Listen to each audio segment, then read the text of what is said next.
Hello दोस्तों, नमस्कार। स्वागत है आप सभी का मेरे यूट्यूब चैनल पे। आज देखो एग्ज़ाम आने वाली है ना। जनवरी, फरवरी, मार्च और अप्रैल में आपकी मतलब 3-4 महीने हैं, तो 3-4 महीने के लिए आपको गायब होना है ना। अब वो गायब कैसे होना है? ऐसे तो नहीं आप घर से भाग जाओ, तो है ना। तो हर चीज़ का गायब होने का हर तरीका का वो होता है। सबसे पहली बात, एक तो नेगेटिव लोगों से दूर रहना है ना। सोशल मीडिया से जितना हो सके उतना दूर रहना है, क्योंकि आपन पता है अपनी बर्बादी का कारण अपन खुद है ना। क्योंकि सोशल मीडिया इतना तरीके से माइंड में एक ऐसी क्रेज बन चुकी है कि अपन मोबाइल के बिना 1 मिनट नहीं रह सकते, है ना।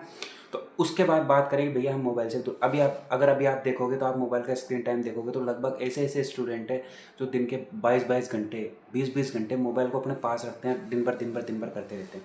तो वो चीज़ें क्या आपको रोकती है। और ये जो नेगेटिव, जो ये फालतू की चीज़ें ना, ये आपको रोकती है। हमेशा नेगेटिव चीज़ें आपको इतना तरीके से रोकेगी कि आप उस चीज़ के लिए आगे बढ़ ही नहीं पाओगे, है ना। तो वो चीज़ें अपन को नहीं करनी है ना। उसके बाद बात करें कि ऐसी कोई चीज़ नहीं लानी जो अपन को डिस्ट्रैक्ट कर रही है। जैसे कोई कि किसी की गर्लफ्रेंड है, किसी का बॉयफ्रेंड है, जो भी है। हाँ, बात करो, लिमिटेड बात करो, इतनी बात करो कि हाँ भैया हम बढ़िया है सब कुछ। मैं ये नहीं कह रहा तुम छोड़ दो, पागल हो जाओ।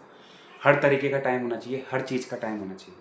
तो अगर तुम अपनी ज़िंदगी को टाइम टेबल के अनुसार चलोगे, कैसे आप हर चीज़ का, एक एक चीज़ का अगर आप टाइम रखोगे ना, तो आपको सक्सेस होने से कोई नहीं रोक सकता।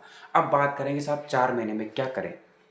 देखो 4 महीने में मैंने 2 महीने के अंदर पढ़ के ऑल इंडिया रैंक हासिल करी है। ईडब्ल्यूएस से 19 रैंक थी मेरी, है ना, 19वीं रैंक थी। तो वो कैसे आई? मैंने भी पढ़ा, मैंने तो 2 महीने में निकाला है, आपके पास 4 महीने। तो 4 महीने में कैसे तैयारी करें वो चीज़ सुनिए। 4 महीने में ये मान के चलो 15-15 दिन का स्लॉट बनाओ, है ना। 15 दिन फंडामेंटल को देने, 15 दिन साइकेट्रिक को देने। तो 2 महीने, 1 महीने में तो ये गया, है ना। फिर उसके बाद रिवीजन करते रहो, और हमेशा जब भी पढ़ रहे हो तो फर्स्ट पेज से पढ़ना स्टार्ट करा करो। फर्स्ट पेज को पढ़ा जल्दी जल्दी, तो लास्ट के टाइम पे जब तुम साइकेट्रिक कंप्लीट होने के बाद जब तुम फर्स्ट पेज से उठाओगे ना, तो ऐसे सेकंडों की तरह चलाओगे उसको। जैसे मेरी ये किताब है ना, जैसे मैं बताऊँ, जैसे ये है ना। तो जैसे मैंने ये फर्स्ट पन्ने से पढ़ा, है ना। अब मेरे को ये वाला टॉपिक पढ़ना है ना। तो मैं हमेशा रिवीजन करूँगा ना, तो मैं इस पन्ने से स्टार्ट करूँगा कि भाई प्री हॉस्टल पीरियड क्या है, पर्पज ऑफ टूल्स क्या है।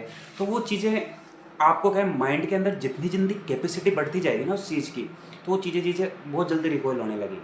और जब जब रिकॉयल होने लगेगी तो आप उस चीज़ को हमेशा करते रहोगे, है ना। 15 दिन की साइकेट्रिक, 15 दिन की ओबीजी। तो ये पढ़ने का तरीका है कि आप जब भी पढ़ने बैठ रहे हो तो फर्स्ट पेज से पढ़ना स्टार्ट करा करो।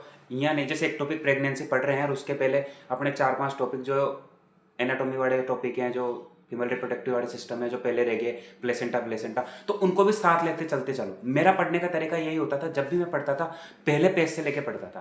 पहले पेज से पढ़ने का रीज़न ये होता है कि आपकी जो माइंड की जो कैपेसिटी है ना वो बढ़ती है।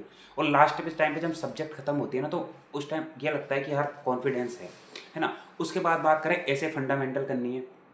उसके बाद बात करें ऐसे रिसर्च मैनेजमेंट भी करनी है। ऐसे ही आपको एमएसएन में आप 20 दिन देना, मतलब 4 महीने आप इस तरीके से टाइम टेबल सेट करो कि आपको, मतलब ये मैं घर की बात बताऊँ ना आपको, तो आपको बस खाने के लिए उठो, नहाने के लिए उठो, बस।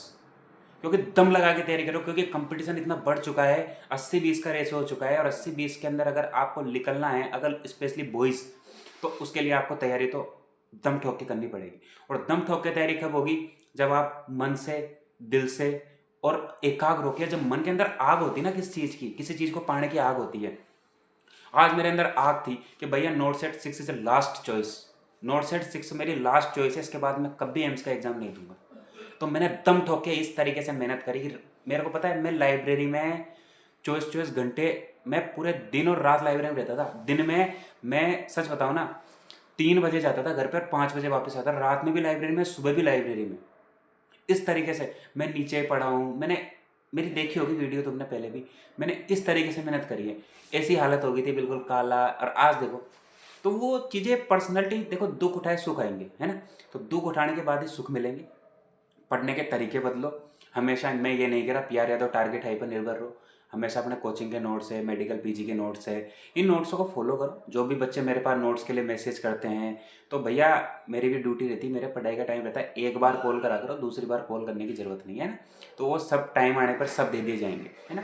मैं एक स्पेशल ग्रुप बना दूंगा व्हाट्सअप पे, उसके अंदर आपको सब तरह के कंटेंट मिलेगा। लेकिन आप अगर मन से मेहनत करोगे ना, तो मैं साथ देने के लिए तैयार हूँ। अगर तुम टाइम पास करोगे, क्योंकि 90% स्टूडेंट जो अभी के इसी फेज़ में चल रहे हैं वो टाइम पास कर रहे हैं, ना कि पढ़ाई कर रहे हैं। 10% लोग पढ़ाई करते हैं तो उनका 80-20 के अंदर सिलेक्शन होता है, इसकी वजह से उनका सिलेक्शन होता है। तो अपने 15 दिन MSN, 15 दिन फंडा के और 15 दिन OBG के, 15 दिन साइकेट्रिक के, 20 दिन ये कितने हो गए? 15-30 और 30-60, 2 महीने ऐसे गए। अब 20 उसको जोड़ लो, ऐसे कर पूरा के आपका 2-2.5 महीने के अंदर सिलेबस कंप्लीट हो जाएगा। और 1 महीना जो लास्ट का बचेगा ना, मार्च, क्योंकि फरवरी कहते हैं ना, फरवरी फुर्र निकलता है, तो फरवरी फुर्री जाएगी। ऐसा नहीं है जनवरी में भैया न्यू ईयर बना रहे हैं, 26 जनवरी को लड्डू खा रहे हैं, भैया रुक जाओ। यह नोट सेट 7-8 लगेगा जो बच्चे 2020 से थे। तो सोचो तुम कितनी एग्जाम में फेल हो चुके हो। अब तो समझ जाओ, दोस्ती छोड़ दो, यारी छोड़ दो, सब कुछ छोड़ दो। इस टाइम ये सोचो कि माता पिता के चेहरे पर स्माइल कैसे लानी है। वो चीज़ जब भी आएगी जब मन से तैयारी करोगे। कंटेंट अच्छे तरीके से पढ़ें, रीड करें, मन से तैयारी करें, हमेशा वही कंटेंट पढ़ें। और पढ़ने के तरीके के टाइम पे ये सोचा करो कि क्वेश्चन कहाँ से बन रहा है, उसी चीज़ को पढ़ो। मेरा क्या था, मैं इंपॉर्टेंट चीज़ें पढ़ता था हमेशा। मेरा ये नहीं था कि मैं हर चीज़, कम्युनिटी नर्सिंग में मेन टॉपिक एपिडेमोलॉजी, डेमोग्राफी है ना, वैक्सीन है, 4 टॉपिक है कम्युनिटी हेल्थ नर्सिंग के, 4, अरे एक वैक्सीन, अरे एक कम्युनिकेबल डिजीज। क्वेश्चन आ जाए तो ठीक है ना। मैं कह रहा हूँ ना, हर सब्जेक्ट से 10-10 टॉपिक सेलेक्ट कर लो। 10 टॉपिक 10 टॉपिक 10 टॉपिक 10 टॉपिक भी अगर अपने हो गए ना टिप्स ऑन द टंग, तो वो अपन को सिलेक्शन लेना है बस, है ना। पूरा सिलेबस नहीं आता, है ना। साइकेट्रिक में पूरी साइकेट्रिक पढ़ के जाना, स्पेशल साइकेट्रिक आने लगी, मैंने ग्रुप के अंदर लिंक भी डाल रखी है। साइकेट्रिक, न्यू साइकेट्रिक पढ़ना, FMG लेवल की साइकेट्रिक पढ़नी पड़ेगी, नीट PG लेवल की, तो वो साइकेट्रिक पढ़ना। मैं आपको, देखो दुख तो सबको ही होता है, मैंने बेरोजगारी देखी, तो मैं ये नहीं चाहता कि जो भी भाई बहन है, जो भी तैयारी कर रहे हैं, वो इसी फेज से गुजरे, है ना। इसी बात के साथ धन्यवाद। मन से तैयारी करो, अच्छे से तैयारी करो। और बात रही कि भाई टैलेंटेड स्टूडेंट लास्ट में एग्जाम में क्यों असफल होते हैं, वो इसलिए असफल होते हैं क्योंकि एक तो कॉन्फिडेंस रहता है और एक अच्छे से पेपर नहीं कर पाते और अपना सारा टाइम ग्रुप के अंदर बर्बाद कर रहे हैं। तो मन से तैयारी करोगे ना, और टैलेंटेड दिमाग, देखो भगवान ने मनुष्य में दिमाग एक जैसा है, मनुष्य में निरंतरता की पावर है ना। टैलेंटेड लोग भी असफल होते हैं और जो पढ़ता नहीं वो भी सफल हो जाते हैं। तो टैलेंटेड होने का घमंड मत रखो भाई मैं टैलेंटेड हूँ, है ना। तो उस चीज़ को, टैलेंटेड लोग भी सफल होंगे, इसलिए असफल होते हैं क्योंकि वह मोबाइल के अंदर घुसे रहते हैं। देखो परिणाम तो आएंगे, है ना। मोबाइल के अंदर घुसे रहोगे तो आपकी ज़िंदगी बर्बाद होने के परिणाम आएंगे, और पढ़ाई करोगे तो आपकी मस्त ज़िंदगी होने के परिणाम आएंगे, और आपका सिलेक्शन होगा, खूब 1 लाख रुपये सैलरी कमाओगे आप, है ना। हम 1 लाख रुपये सैलरी आती है अकाउंट में, है ना। तो वो चीज़ को सोचना पड़ेगा भैया, मन से तैयारी करनी पड़ेगी। इसी बात के साथ धन्यवाद।